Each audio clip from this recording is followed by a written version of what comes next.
आता इथे नाशिकचे माननीय अपक्ष नगरसेवक मुशीरजी सय्यद सर यांना विनंती करते की त्यांनी आपल्याशी संवाद साधावा। नाशिक लोकसभा मतदारसंघ के उम्मीदवार, ठीक है,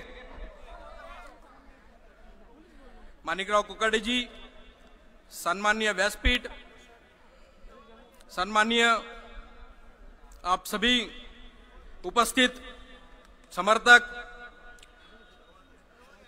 मैं खुद की एक छोटी सी पहचान आप लोगों को करा दूं।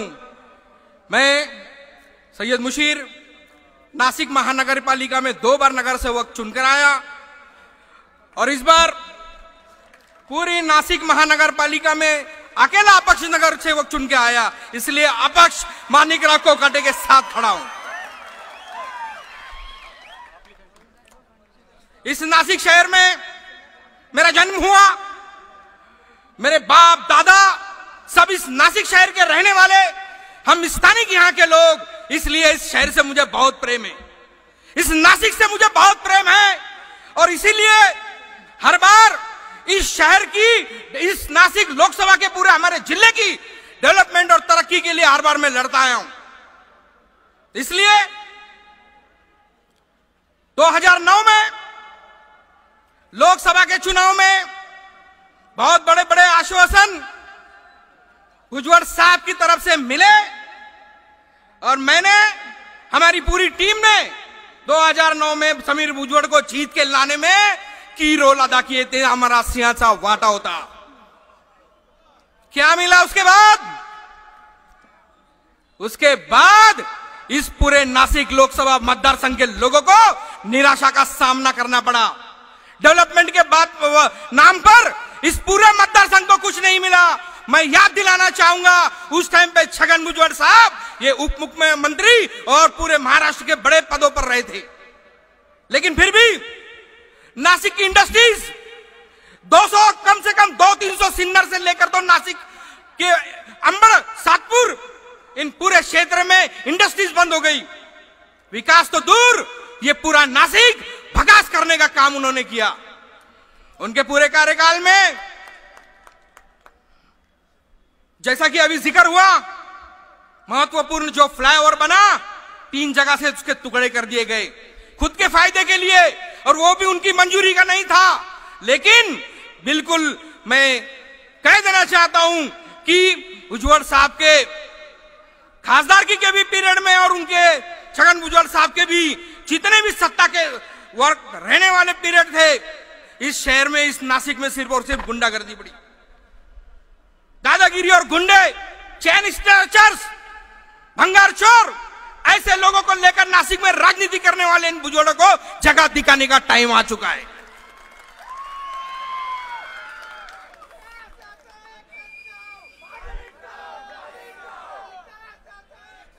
ये तो हो गया हारे वाले, हार गए पिछले टाइम हारे हुए और फिर से हारने वाले उम्मीदवार के बारे में। लेकिन आज हमारे पूरे नासिक के ऊपर, मैं इस नासिक से बहुत ज्यादा प्रेम करता हूं, इस शहर से मुझे बहुत लगाव है, इसलिए मैं इस शहर और इस पूरे मतदार संघ के बारे में बोलूंगा। यहां बार बार बात हो रही थी कि सिन्नर के लोग आए हैं, सिन्नर के लोगों के साथ साथ बता देना चाहता हूं नासिक के भी लोग आए हैं।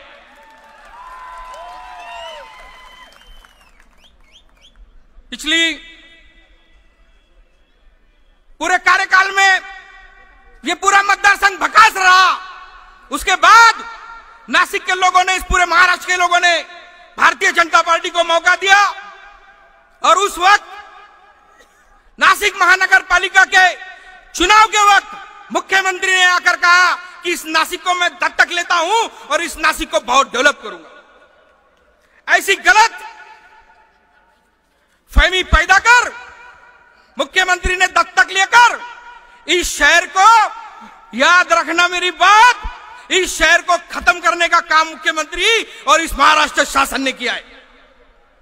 देखो, विदर्भ की तरफ सारी योजनाएं जा रही है, यह कलमल हमारे दिल में है।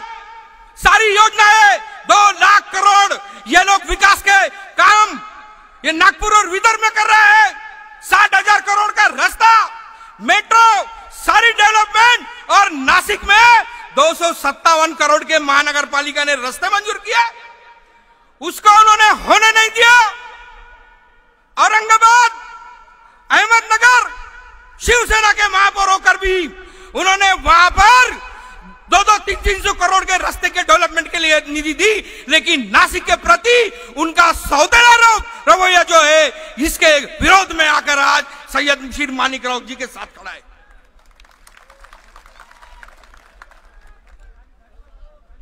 आपको बता दूं कि किस तरह से इस नासिक की पूरे विकास तो दूर की बात, बंबई और पुणे के बाद महाराष्ट्र में अगर किसी शहर की तरफ लोग बिजनेस के लिए, कारोबार के लिए अगर आगे आना चाहते हैं तो वो शहर हमारा नासिक है।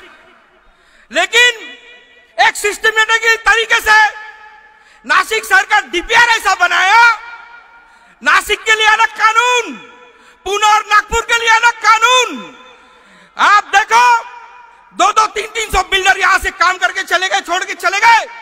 हमारे पूरे इस शहर को प्रकाश करने का काम इस मुख्यमंत्री ने और इस महाराष्ट्र शासन ने किया। नासिक के लिए घरपट्टी पता है कितनी बढ़ा दी। इन सारे तकलीफों को देकर इस शहर की डेवलपमेंट को खत्म करके ये लोग विदर्भ, नागपुर की डेवलपमेंट कर रहे हैं। वो भी महाराष्ट्र का भाग है, उसका डेवलपमेंट होना चाहिए, लेकिन नासिक का पेट काटकर अगर डेवलपमेंट की बात अगर ये करते हैं तो उसके खिलाफ आवाज उठाने के लिए, इन सारी हरकतों के खिलाफ आवाज उठाने के लिए सैयद मुशीर मानिकराव के साथ खड़ा है।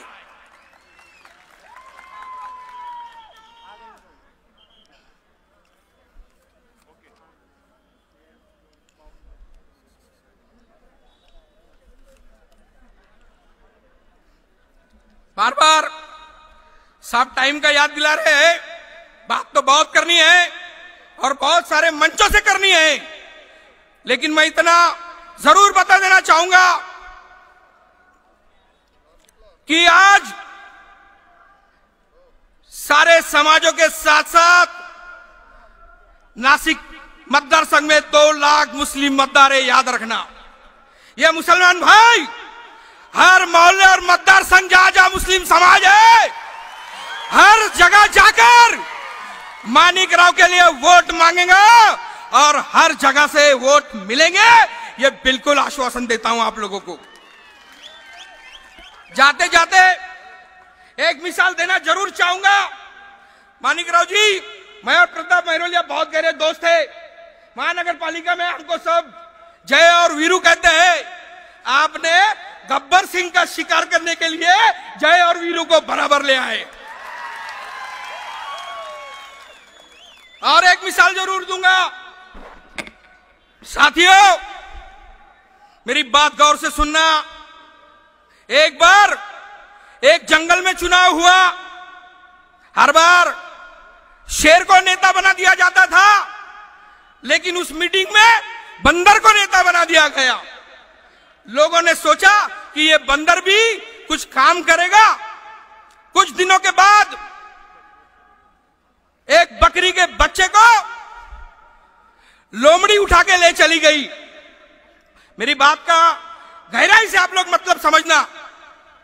लोमड़ी एक बकरे के बच्चे को उठाकर ले गई। सारे जंगल के छोटे छोटे जानवर बंदर के पास गए और बंदर को बोले कि आप तो यहां राजा चुने गए हैं, हमारा वो बच्चा जो लोमड़ी उठा ले गई है उसे छुड़ा कर ला दो। बेचारा बंदर कभी ये झाड़ पे कूद मार रहा, कभी उस झाड़ पे जम मार रहा, लेकिन उससे कुछ हो नहीं रहा था।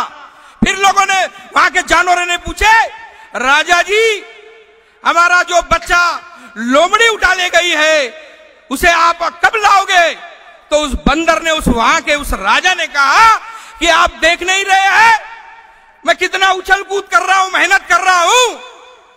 मैं बताना यही चाहता हूं, मेहनत कितनी भी कर ले, उछल कूद भी कर ले, क्षमता मानिकराव जैसी चाहिए, विकास खींच के लाने की क्षमता चाहिए।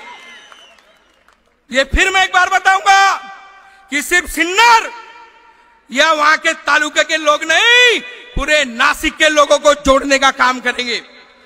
मुस्लिम समाज पूरी तरह से जहां जहां मुस्लिमों के वोट है, मानिकराव जी घर घर पे और पूरे इलाकों में जाएंगे और सैयद मुशीर वादा करता है, और बिल्कुल हमारे समाज के लोग भी ये जो धूर्त राजकारणी है जिन्होंने हमेशा सभी समाजों का राजकारण करके उल्टी सीधी राजनीति की है, उनको इस बार जवाब देने का काम करेंगे।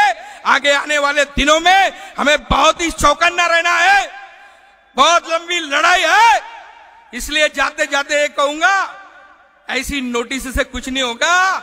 जब हमारा शेर डरेगा तो करारा जवाब मिलेगा, करारा जवाब मिलेगा। इसलिए आने वाले दिनों में हमें बहुत मेहनत करनी है। जय हिंद, जय हिंद, जय हिंद।